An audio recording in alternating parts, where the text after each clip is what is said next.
Hello, ladies and gentlemen. I am Dr. Claudia Albers, Planet X research and professional physicist. And today I'd like to bring to you another one of my articles. This one is entitled Fake Lunar Eclipse of July 27, Time of Totality Too Long. Now, a lunar eclipse was observed in the sky on July 27, 2018. It was transmitted by NASA from various observatories. The footage showed many anomalies, some of which I mentioned in Article 293 entitled The Fake Blood Red Moon of July 27, 2018. Namely that the moon looked pink in some of the images, which would require blue light to be illuminating it, which is impossible. And the bright edge seen in some of the images is also impossible and indicates that this was not the real moon, but a projection. In addition, the images obtained by the observatories were no better and often worse than those obtained by people photographing or videoing the moon from the surface with their cell phones. How can observatories not get better images with their telescopes? The most likely reason is that it is a hologram in the sky at cloud altitude, and no amount of focusing or zooming in will give any better resolution than the projected image itself possesses. And here we see one of these images. This one comes from the Saudi Arabian Observatory, I believe. And we can see that the moon looks pink. The resolution is terrible.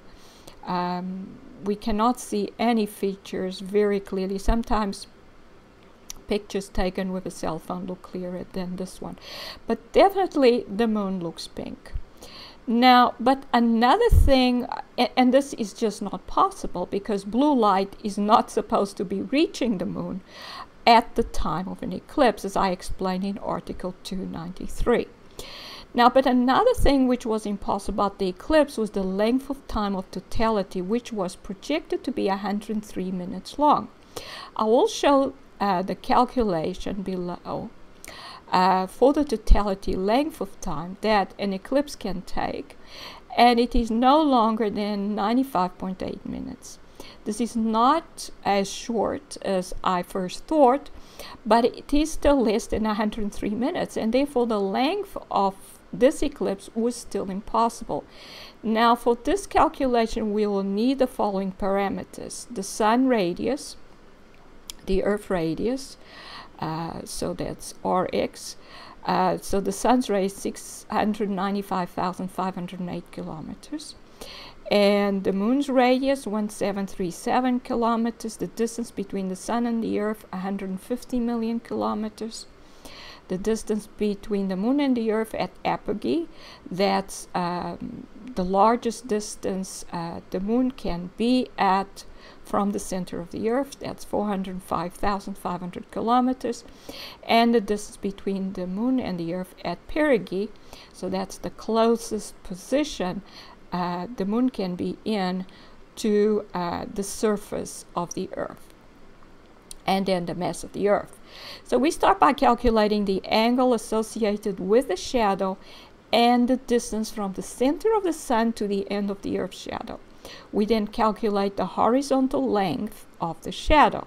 So if we have the sun here, and this would be the radius of the sun, and so there would be rays of light coming in from the sun, and this then would form the edge of the shadow. So that's the last ray, the angle at which this last ray can reach behind the earth. Anything else below that, or coming from another point between here and there on the sun, will not get through, and that will create a shadow within this region here. So this would be the shadow of the earth there. So we need to know the angle there, so we can find what the angle is here, so we can then find the size of the shadow, which is given by this red line here. So that would be the width of the shadow at the point where the moon is.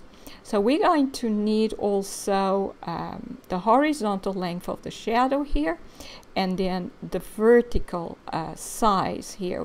That's actually the length through which the moon will be moving through, and that will create the eclipse or the blood red moon.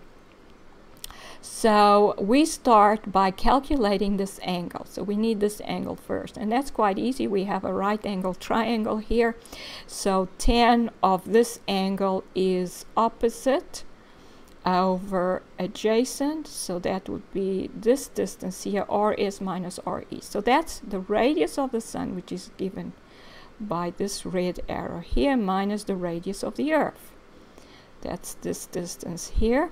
So if we put in the numbers, those are the numbers there. And then the adjacent length is the distance between the sun and the Earth, which is 150 million kilometers.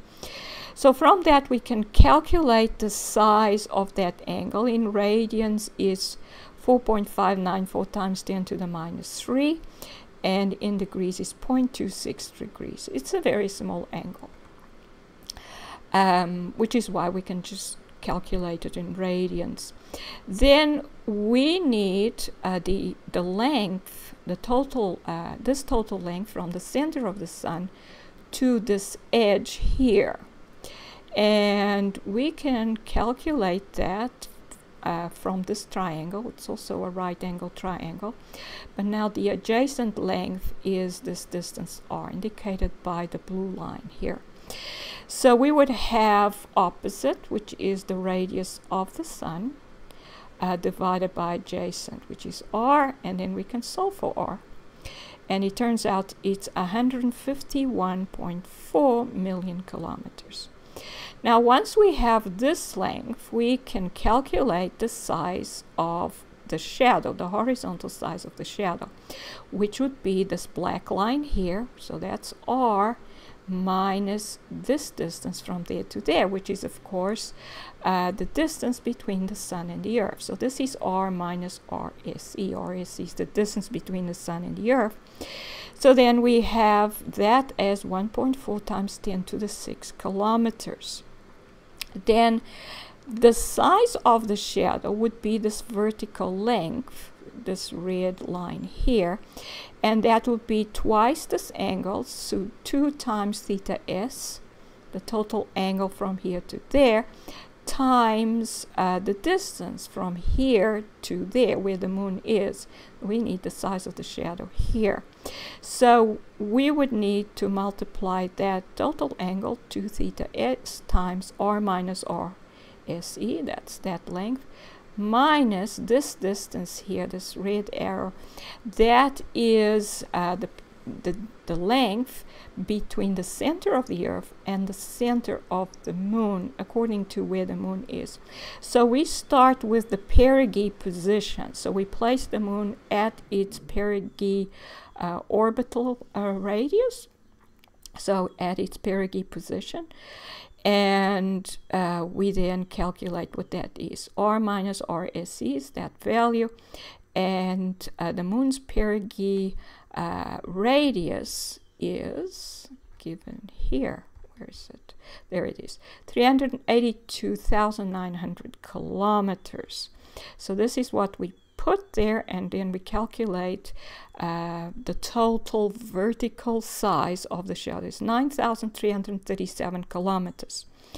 Then to calculate how long it will take for the moon to move through the shadow, we need the speed of the moon at perigee, and that's obtained by the equivalent of Kepler's third law, which comes from Newton's universal law as well, and it's given by this equation: the square root of gm, mass of the Earth, divided by the distance between the center of the Earth and the moon's position.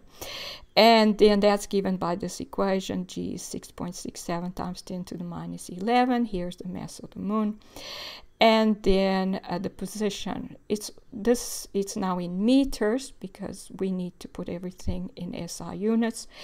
And then when this is worked out, we get 1.020 kilometers per second. That would be the speed of the moon at the perigee position.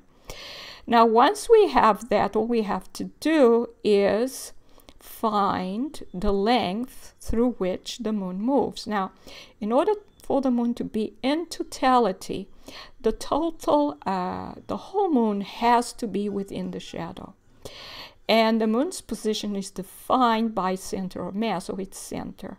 So that means that the moon has already to have moved this distance from the edge of the shadow to this point. And then it moves to that point, and if it moves any further, it starts to move out of totality.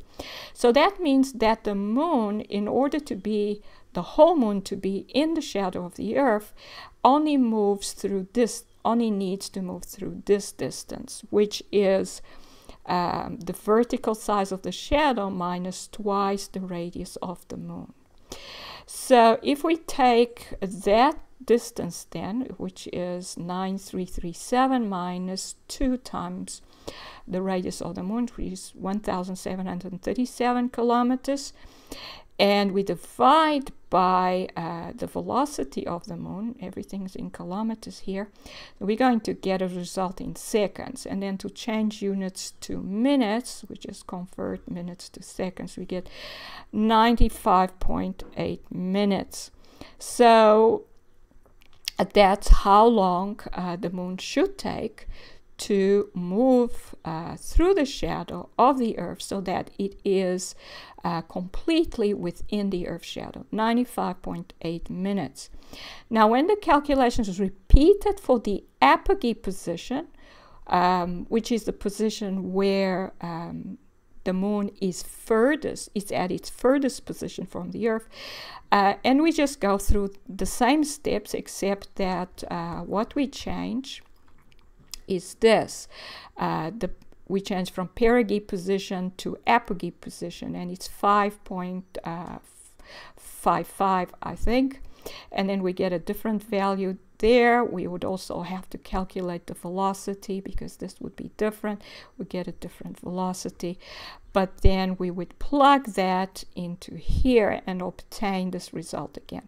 And when we do that, we obtain 93.7 minutes, which is less than this result. So that means that this result here is the maximum time taken by the moon to move through the Earth's shadow.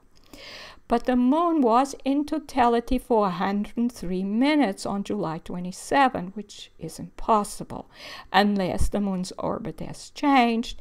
And if that is the case, we should ask what has caused that change. So in conclusion, the maximum totality time for a lunar eclipse is 95.8 minutes. The fact that the lunar eclipse of July 27, 2018 was 103 minutes long would indicate that the moon's orbit has changed and that therefore something fundamental has changed about the Earth. And there are the references. This is Dr. Claudia Albers, Planet X physicist. Thank you for watching.